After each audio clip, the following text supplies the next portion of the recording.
ವಿಷ್ಣೋನಕಂ ವೀರ್ಯಾಣಿ ಪ್ರವೋಚಯ್ಯ ಪಾರ್ಥಿವಾನಿ ವ್ಯಪಮೇರಜಾಗಂ ಸಿಯೋ ಹಸ್ಕಭಾಗ್ಯದುತ್ತರಗಂ ಸದಸ್ಸಂ ವಿಚಕ್ರಮಾಣಸ್ತೇಧುರ್ಗಾಯೋ ವಿಷ್ಣೋರರಾಟಮಸಿ ವಿಷ್ಣೋ ಪೃಷ್ಠಮಸಿ ವಿಷ್ಣೋ ಸ್ನಪ್ರಯಸ್ತೋ ವಿಷ್ಣೋ ಸೂರ್ಯಸಿ ವಿಷ್ಣೋ ಧ್ರುವಮಸಿ ವೈಷ್ಣವಮಸಿ ವಿಷ್ಣವೇ ತ್ವಾಹ ನಾರಾಯಣಾಯ ವಿದ್ಮಹೇ ವಾಸುದೇವಾಯ ಧೀಮಹಿ ತನ್ನೋ ವಿಷ್ಣು ಪ್ರಚೋದಯಾತ್. ಪದ್ಮಪ್ರಿಯೇ ಪದ್ಮಿನಿ ಪದ್ಮಹಸ್ತೆ ಪದ್ಮಾಲಯೇ ಪದ್ಮದಲಾಯತಾಕ್ಷೆ ವಿಶ್ವಪ್ರಿಯೇ ವಿಶ್ವಮನೋನುಕೂಲೆ ತದ್ವಾದ ಪದ್ಮಂ ಮಹಿ ಸನ್ನಿಧತ್ವ. ಮಹಾದೇವ್ಯೇಶ್ಚ ವಿದ್ಮಹೇ ವಿಷ್ಣುಪತ್ನೈ ಚ ಧೀಮಹಿ ತನ್ನೋ ಲಕ್ಷ್ಮೀ ಪ್ರಚೋದಯಾತ್. ಸಮಸ್ತ ವೀಕ್ಷಕರಿಗೆ ಶ್ರೀಧರ ಭಟ್ಟಾಚಾರ್ಯ ಗುರೂಜಿ ಮಾಡುವ ನಮಸ್ಕಾರಗಳು.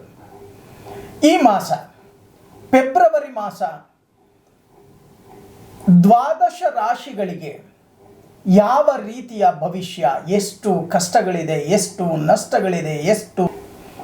ಇನ್ನು ಕನ್ಯಾ ರಾಶಿ, ಈ ಕನ್ಯಾ ರಾಶಿಯವರಿಗೆ ಗುರುಗಳೇ ಜೀವನ ಬಹಳಷ್ಟು ಸಂಕಷ್ಟ ಅಂತಕ್ಕಂಥದ್ದು ಮತ್ತೆ ಎಲ್ಲರೂ ಕೂಡ ಎದುರಿಸ್ತಾ ಇದ್ದಾರೆ. ಏಳರಾಟ ಶನಿ ಸ್ಟಾರ್ಟ್ ಆಗಿಬಿಡುತ್ತೆ, ಹುಷಾರು ಹುಷಾರು ಅಂತಾರೆ. ನಿಜಾನಾ? ಬಹಳಷ್ಟು ಜನ ಈ ಮಾತನ್ನು ಕೇಳಿದ್ದೀರಾ? ಖಂಡಿತವಾಗಿ ಹೌದು. 7.5 ಶನಿ ಅಂತಕ್ಕಂಥದ್ದು ಮಾರ್ಚ್ 29ರಿಂದ ಪ್ರಾರಂಭ. ಚೆನ್ನಾಗಿ ಅರ್ಥ ಮಾಡ್ಕೊಳ್ಳಿ. ಅಯ್ಯೋ ಗುರುಗಳೇ, ನಮ್ದು ಏನು ಕರ್ಮ, ನಮಗೆ ಯಾವಾಗಲೂ ಬರೀ ಕಷ್ಟಗಳೇ ಅಧಿಕವಾಗತ್ತೆ ಅಂತಕ್ಕಂಥದ್ದು. ಆದರೆ ಧೃತಿಗೆಡಬೇಡಿ. ಕನ್ಯಾ ರಾಶಿಯವರಿಗೆ ಈ ಫೆಬ್ರವರಿ ಮಾಸದಲ್ಲಿ ಏನೆಲ್ಲ ಆಗತ್ತೆ? ಕರ್ಮಸ್ಥಾನಕ್ಕೆ ಗುರು ದೃಷ್ಟಿಯನ್ನು ಬಿಡ್ತಾ ಇದ್ದಾನೆ. ಯಾರ್ಯಾರು ಉದ್ಯೋಗದಲ್ಲಿ, ವ್ಯಾಪಾರದಲ್ಲಿ, ವ್ಯವಹಾರದಲ್ಲಿ ನಷ್ಟಗಳನ್ನು ಅನುಭವಿಸಿದ್ದೀರೋ ಅಂಥವರಿಗೆ, ಉದ್ಯೋಗ ಅಂಬಲವನ್ನು ಇಟ್ಕೊಂಡಂಥವರಿಗೆ ಉದ್ಯೋಗ ಪ್ರಾಪ್ತಿಯಾಗತ್ತೆ. ಬಿಸಿನೆಸ್ ಅನ್ನು ಮಾಡಬೇಕು ಅಂತವರಿಗೆ ಲೋನ್ ಸಿಗತ್ತೆ.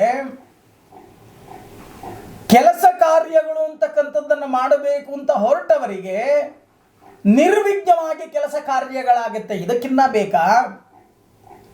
ಮನುಷ್ಯನಿಗೆ ಬುದ್ಧಿಶಕ್ತಿ ಅಂತಕ್ಕಂಥದ್ದು ಶರೀರದಲ್ಲಿ ಬಂದಾಗ ಅದನ್ನು ಸದುಪಯೋಗವನ್ನು ಪಡಿಸ್ಕೊ ಅಂತ ಹೇಳುತ್ತೆ ಜ್ಯೋತಿಷ್ಯ ಶಾಸ್ತ್ರ.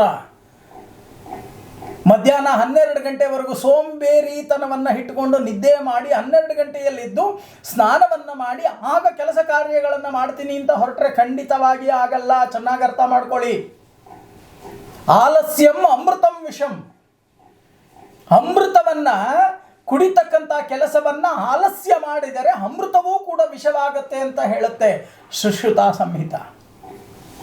ಹಾಗಾಗಿ ಯಾಕೆ ಈ ಮಾತನ್ನು ನಾನು ಹೇಳ್ತಾ ಇದ್ದೀನಿ ಅಂತ ಅಂದರೆ, ನಿಮ್ಮಲ್ಲಿ ಇರ್ತಕ್ಕಂಥ ಜಡತ್ವ, ನಿಮ್ಮಲ್ಲಿ ಇರ್ತಕ್ಕಂಥ ಸೋಂಬೇರಿತನ, ನಿಮ್ಮಲ್ಲಿ ಇರ್ತಕ್ಕಂಥ ಆಲಸ್ಯ ಮನೋಭಾವ, ಈ ಮೂರನ್ನು ಬಿಟ್ಟರೆ ಅತಿಯಾದ ನಿದ್ರೆ ಮಾಡ್ತೀರಾ.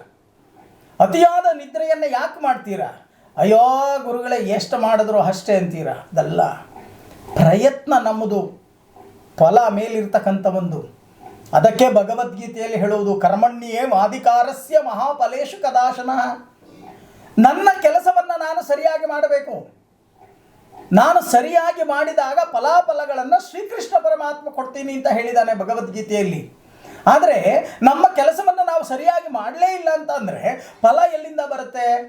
ಹಾಗೆ ನೀವು ನಷ್ಟಗಳನ್ನು ಮಾಡಿಕೊಂಡಿರ್ತಕ್ಕಂಥದ್ದು ಇಷ್ಟು ದಿನ, ಹಾಗೆ ಸಾಲಕ್ಕೆ ಸಿಕ್ಕಾಕೊಂಡಿರೋದು ಇಷ್ಟು ದಿನ, ಹಾಗೆ ಲೋನಿಗೆ ಸಿಕ್ಕಾಕೊಂಡು ಬಡ್ಡಿ, ಚಕ್ರ ಬಡ್ಡಿ, ಫೈನ್ ಮೇಲೆ ಫೈನು ಕಟ್ಟಿರ್ತಕ್ಕಂಥದ್ದು ಇಷ್ಟು ದಿನ.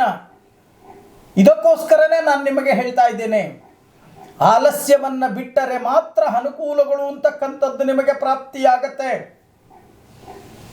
ಹತ್ತಿರದಲ್ಲೇ ಇರ್ತಕ್ಕಂಥ ವಿಷ್ಣು ಆಲಯಕ್ಕೆ ಹೋಗಿ. ಎಲ್ಲರೂ ವಿಷ್ಣು ಆಲಯಕ್ಕೆ ಬರೀ ತುಳಸಿಯನ್ನು ಅರ್ಪಣೆಯನ್ನು ಮಾಡ್ತಾರೆ. ಇವತ್ತು ನಿಮಗೆ ಧನ ಲಾಭಗಳು ಬರಬೇಕು ಅಂತ ಅಂದರೆ ಬಿಲ್ವ ಪತ್ರೆಯನ್ನು ವಿಷ್ಣು ಆಲಯಕ್ಕೆ ಅರ್ಪಣೆಯನ್ನ ಮಾಡಿ. ಹಾಗಾಗಿ ಆ ವಿಷ್ಣುವಿಗೆ ಬಿಲ್ವ ಪತ್ರೆಯನ್ನು ಅರ್ಪಣೆಯನ್ನ ಮಾಡಿದಾಗ ಅನುಕೂಲಗಳ ಪ್ರಾಪ್ತಿಯಾಗತ್ತೆ. ಇವತ್ತು ಕೂಡ ತಿರುಪತಿ ತಿರುಮಲ ಬೆಟ್ಟದಲ್ಲಿ ಇರ್ತಕ್ಕಂಥ ಲಕ್ಷ್ಮೀ ವೆಂಕಟೇಶ್ವರನಿಗೆ ತುಳಸಿ ಮತ್ತು ಬಿಲ್ವಪತ್ರೆ ಎರಡನ್ನೂ ಕೂಡ ಮಿಶ್ರಣವನ್ನು ಮಾಡಿ ಅರ್ಚನೆ ಮಾಡ್ತಕ್ಕಂಥದ್ದು. ಬಹಳಷ್ಟು ಜನ ಹೇಳ್ತಾರೆ, ಅಯ್ಯೋ ಅಯ್ಯೋ ವಿಷ್ಣುಗೆ ಬಿಲ್ಪತ್ರೆ ಹಾಕಬಾರ್ದು. ಖಂಡಿತವಾಗಿ ಇಲ್ಲ. ವಿಷ್ಣು ಹವನೇ, ಶಿವನೂ ಹವನೇ, ಬ್ರಹ್ಮನೂ ಹವನೇ. ಇಷ್ಟನ್ನು ಬಿಲ್ವಪತ್ರೆಯ ಅರ್ಚನೆಯನ್ನು ಮಾಡಿ ಪ್ರತಿ ಬುಧವಾರ ದೀರ್ಘದಾಂಡ ನಮಸ್ಕಾರವನ್ನು ಮಾಡಿ ಶ್ರೀಮನ್ನಾರಾಯಣನಿಗೆ ಇರ್ತಕ್ಕಂಥ ತೊಂದರೆ ತಾಪತ್ರಯಗಳು ನಿವಾರಣೆಯಾಗತ್ತೆ, ಅತಿ ಬೇಗ ಫಲಗಳು ಅಂತಕ್ಕಂಥದ್ದು ಪ್ರಾಪ್ತಿಯಾಗತ್ತೆ. ಹೇಳರಾಟ ಶನಿ ಬರ್ತಾ ಇದೆ, ಸಾಮೂಹಿಕ ಶನಿ ಶಾಂತಿ ಹೋಮವನ್ನು ನಡೆಸ್ತೇನೆ, ಬನ್ನಿ ಎಲ್ಲರೂ ಕೂಡ ಭಾಗವಹಿಸಿ. ಆಗ ಬರ್ತಕ್ಕಂಥ ಹೇಳರಾಟ ಶನಿಯನ್ನು ಶಾಂತ ಸ್ವರೂಪದಲ್ಲಿ ಬರಮಾಡ್ಕೊಳ್ತಕ್ಕಂಥ ಕೆಲಸ ಮಾಡಿ, ಆಗ ಅನುಕೂಲಗಳು ಪ್ರಾಪ್ತಿಯಾಗತ್ತೆ.